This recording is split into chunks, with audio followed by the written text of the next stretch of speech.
Olá pessoal, bom dia, tudo bem? Nossa aula de hoje vamos fazer uma revisão dos conteúdos que já foram trabalhados com vocês, certo? E o primeiro conteúdo a ser revisado é o capitalismo, certo? Então, o capitalismo, uma palavra que ela é muito utilizada em nosso cotidiano, né?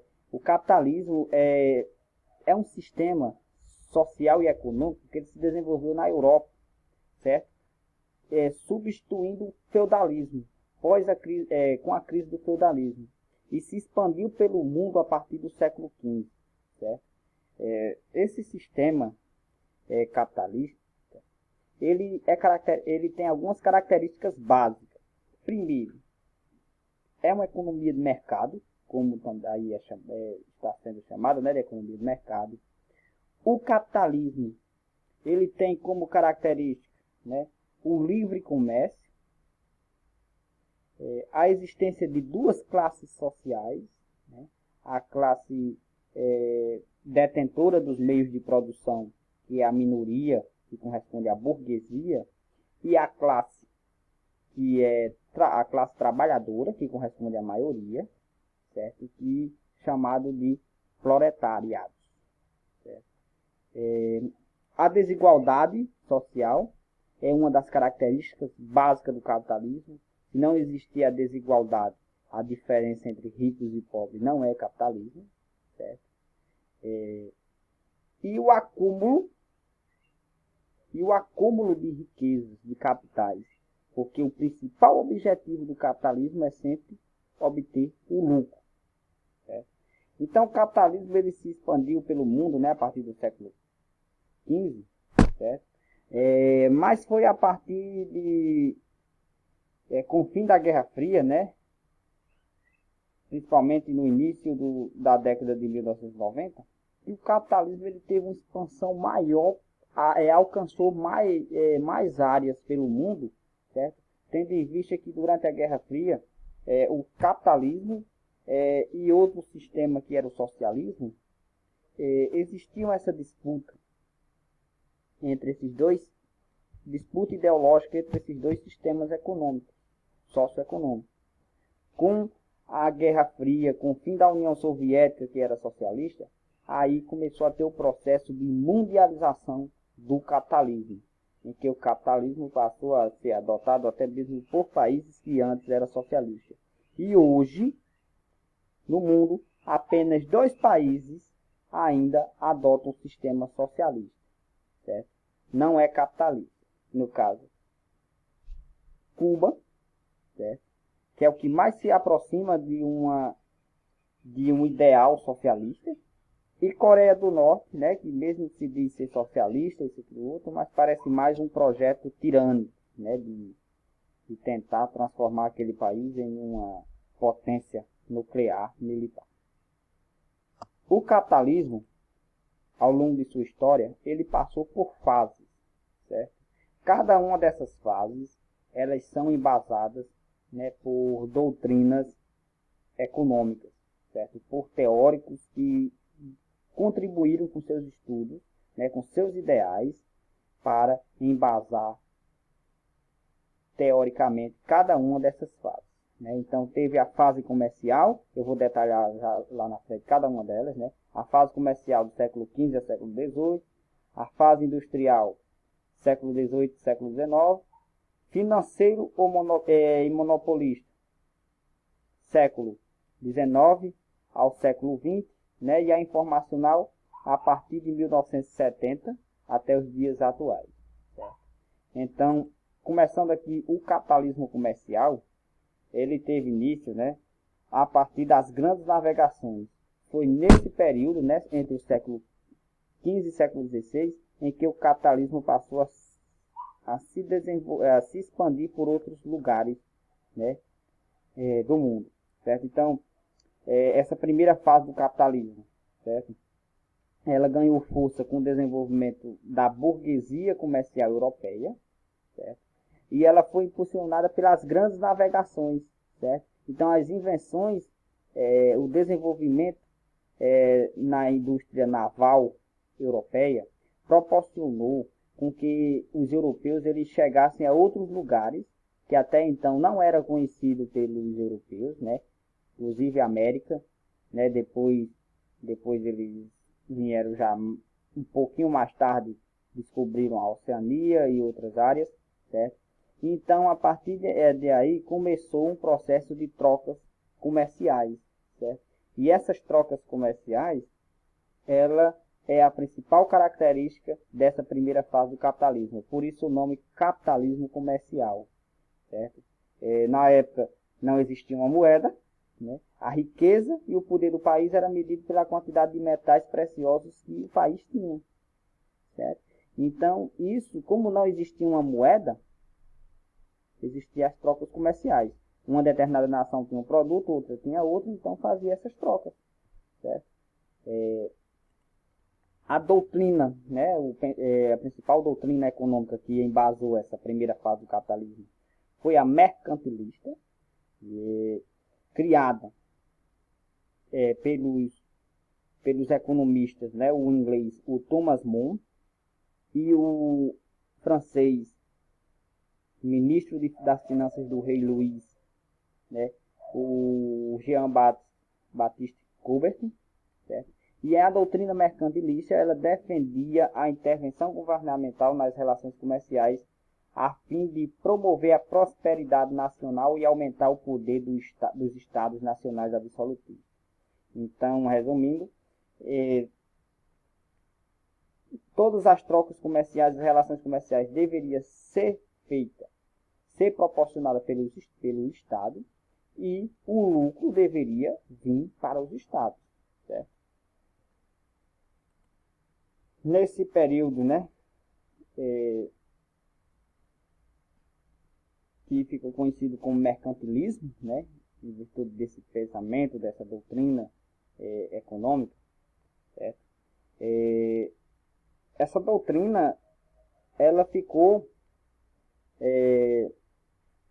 foi colocada em prática por aproximadamente 3 séculos, certo? E durante essa época, né, que foi o período das grandes navegações, que coincide, né, corresponde com o mesmo período do capitalismo comercial, houve um acúmulo de riquezas, principalmente dos países europeus, principalmente na Inglaterra, que a Inglaterra foi a potência europeia que mais lucrou nesse período, porque a Inglaterra financiou muito viagens dos espanhóis e portugueses, e essas viagens foram financiadas e foram pagadas com os metais preciosos que essas potências encontravam nas suas colônias, certo? Então, com isso, esse acúmulo de riqueza fez com que a Inglaterra ela se tornasse, né, a principal potência nesse período, já no final desse período, né, já no século XVIII, e com isso fosse possível, né, isso criou toda a base para iniciar o processo de industrialização que ocorreu, né, isso teve sua origem na Inglaterra.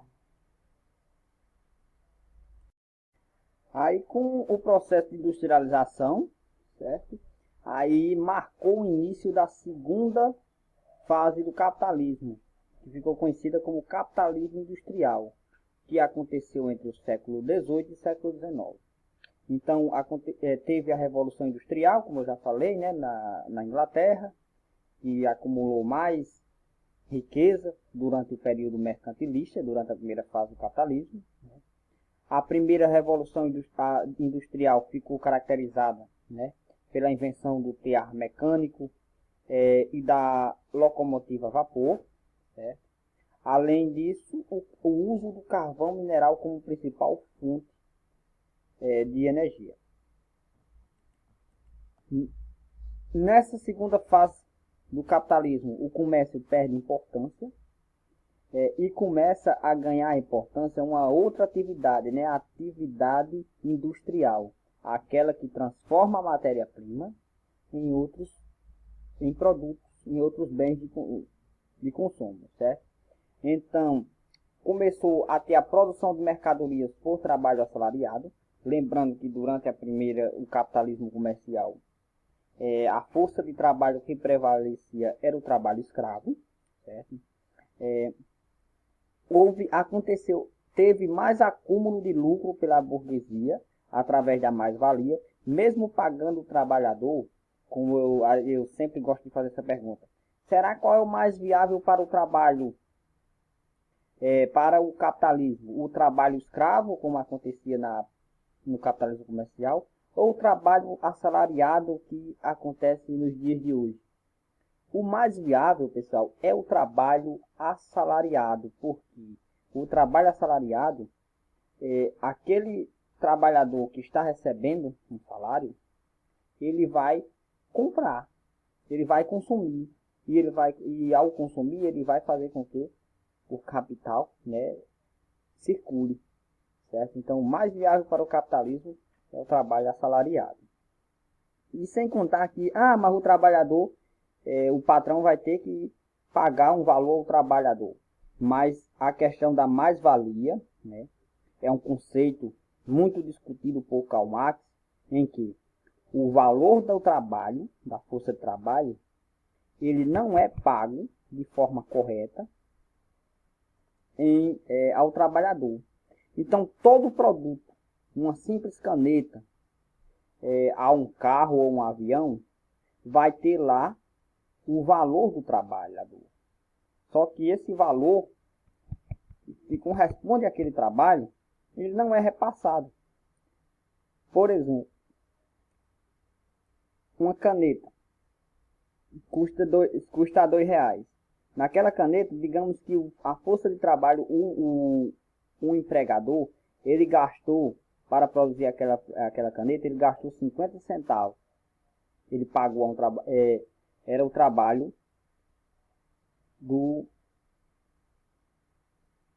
trabalho né, que custava 50 centavos. Mas ele só repassa para o trabalhador 30 centavos. Então sempre vai ganhar mais lucro, vai ganhar e vai lucrar mais. É a famosa mais-valia. O liberalismo, né, a principal doutrina econômica que embasou essa segunda fase do capitalismo, né, criada pelo economista, né, escocês Adam Smith, e também aperfeiçoada, né, pelo David Ricardo, né, economista inglês, tido como um dos seguidores, né, e sucessor do Adam Smith. Certo? O liberalismo defendia a liberdade do indivíduo e a liberdade das empresas para atuarem sem a intervenção do Estado na economia. Então, veja lá, na primeira fase, o Estado quem deveria intervir na economia. E nessa segunda fase, lá no mercantilismo. E agora no liberalismo, as empresas atuarem com liberdade, sem nenhuma intervenção do Estado na economia. Aí veio a terceira fase, né, o capitalismo financeiro e monopolista, né, que ele ficou caracterizado, né, o nome financeiro, né, por a criação houve uma criação de grandes bancos, não é isso? Houve uma maior circulação financeira, principalmente do capital sem a necessidade física, né?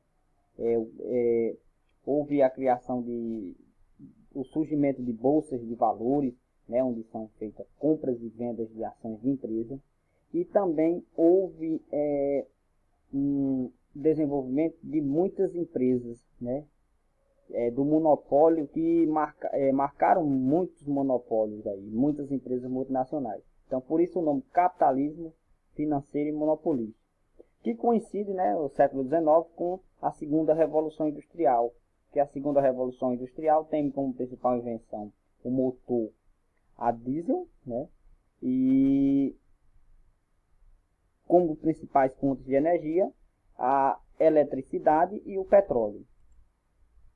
Então, nessa terceira fase do capitalismo, houve a formação de grandes empresas industriais e comerciais, formação do monopólio em muitos setores da economia, certo? Essas grandes empresas passaram a formar monopólio. Monopólio é quando uma empresa ela atua em todos os setores né, da produção de uma determinada atividade. Por exemplo, petróleo, né? O monopólio seria quando uma empresa, né, o que a Petrobras fazia antes no Brasil, né? Quando uma empresa ela seria responsável pela extração, refino e comercialização daquele produto, certo? Então, quando uma empresa ela atua em todos os setores de uma determinada atividade, aí chama-se monopólio. Então, houve a industrialização das novas tecnologias e novas fontes de energia no processo produtivo, com isso aumentando cada vez mais a produção. Desenvolvimento dos primeiros laboratórios de pesquisa das atuais grandes corporações industriais. Certo? E foi nesse período que houve a consolidação da Divisão Internacional do Trabalho, a DIT, em que os países desenvolvidos eles se especializaram em produzir tecnologias, compram matéria-prima nos países subdesenvolvidos e vende os produtos industrializados, as tecnologias industrializadas. Já os países desenvolvidos vai vender os produtos agrícolas, né? Os produtos primários, a matéria-prima, e vai comprar um produto industrializado. Na balança comercial, esse aqui vai ter superávit, porque esse aqui está vendendo um produto mais caro e comprando um mais barato, né? Porque ele já está vendendo o produto transformado. E esse aqui vai ter déficit, porque ele está vendendo um produto barato, porque não está transformado, e vai comprar um mais caro. Certo? Acontece muito, o Brasil é um dos maiores exportadores de ferro do mundo. O Brasil exporta o ferro em estado bruto, o ferro é transformado em outros países, né? E o Brasil compra esses produtos, né, derivados do ferro com um valor mais alto, né? Acontece isso. Então, a consolidação da Divisão Internacional do Trabalho, essa nova DIT, nesse período. Teve a expansão do mercado de capitais, né? A circulação de moedas sem a necessidade física da moeda, né? Hoje a gente sabe que você pode fazer um pagamento por meio de transferência, pelo cartão de crédito. Hoje já tem aplicativos e tudo, né? Foi um período também que marcou, né, o surgimento de várias bolsas de valores. E o mercado passou a ser dominado por grandes corporações. E nesse período também coincidiu com a grande crise, né, de 1929, né, a crise financeira, certo? E contribuiu para falências de vários bancos e empresas, certo? E a partir daí eles começaram a rever se realmente as ideias liberais, as empresas atuarem sem a intervenção do Estado, se poderia ser viável ou não. Então, a partir daí, a doutrina liberal começou a ser posta em xeque, né? E teve outra. Aí apareceu uma nova doutrina, um pensamento econômico que embasou essa terceira fase do capitalismo, que foi o keynesianismo, certo? O keynesianismo, né, pensamento econômico criado pelo economista inglês, o John Keynes, certo? E seguida pela Joan Robinson, também economista inglês, certo? Então, o keynesianismo, ele defendia a intervenção do Estado na economia para evitar crises de superprodução, como aconteceu a de 1929, e estimular o crescimento econômico e a geração de empregos, certo? Então, veja só, no mercantilismo, intervenção do Estado, forte intervenção do Estado, não é isso? E todas as riquezas servir para o Estado. Liberalismo, as empresas atuarem de forma livre, sem nenhuma intervenção do Estado. Já o keynesianismo, o Estado deveria intervir, ficar de olho, para que não evitar essas crises. E também proporcionar o crescimento econômico e a geração de emprego.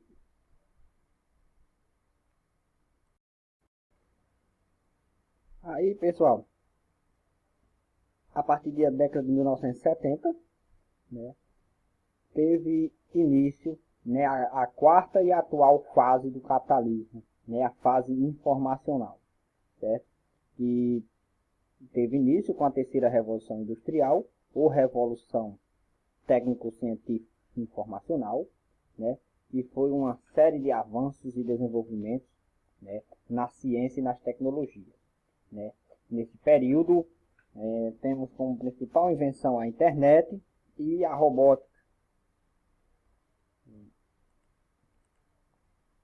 Nessa fase, os avanços tecnológicos potencializaram a produção industrial e o sistema financeiro, certo? Aí, a partir daí, consolidou de vez aquele fluxo de capitais sem a necessidade física do dinheiro, certo?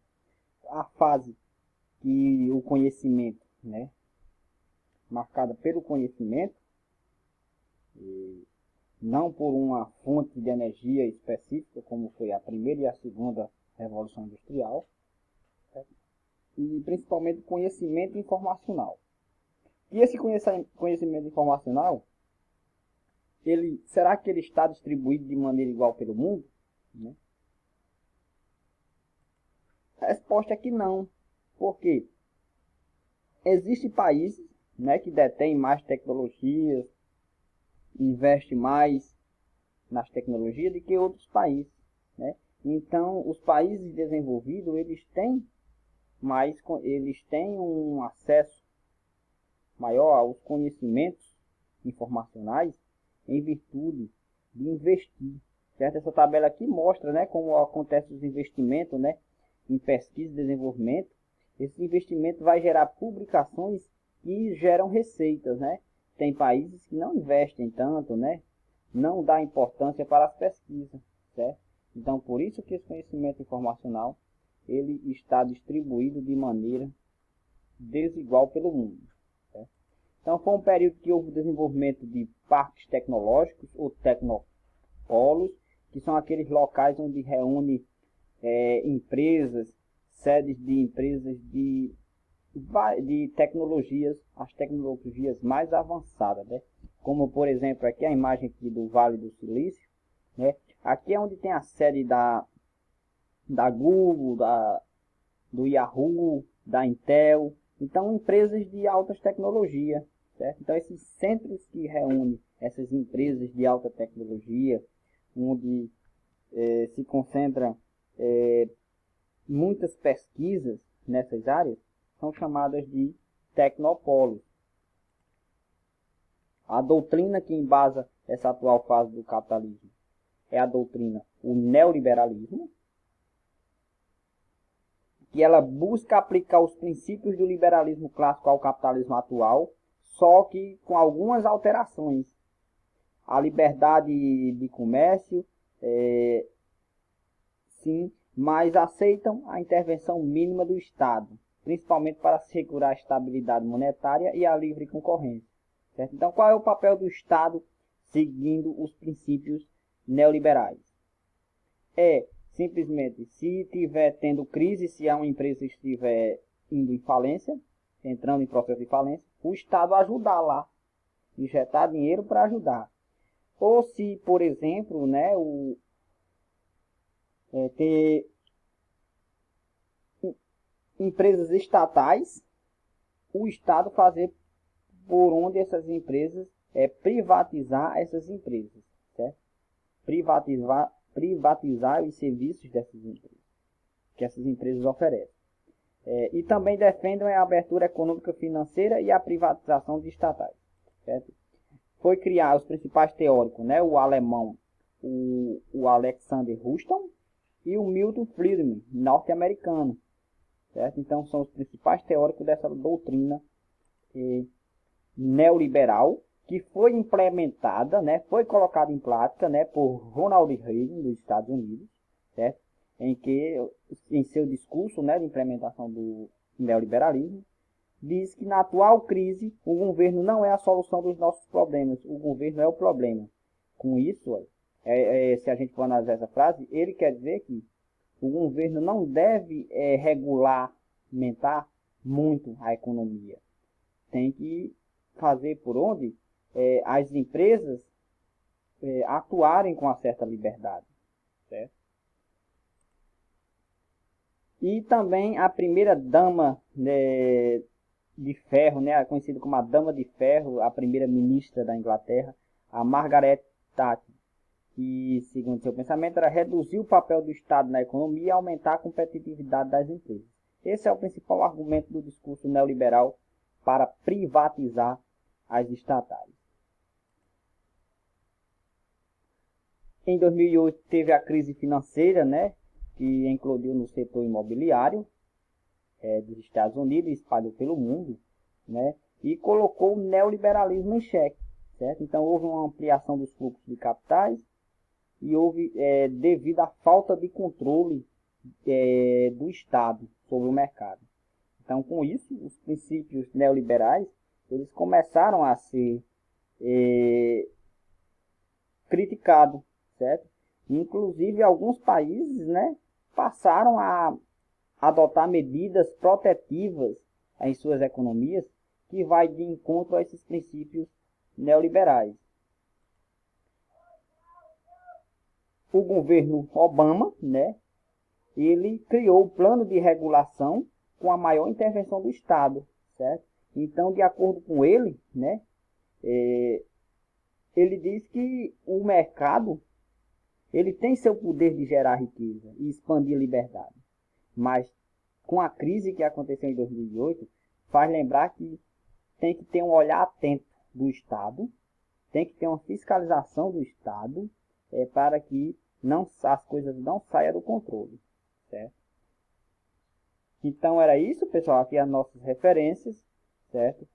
E saudações, até a próxima aula.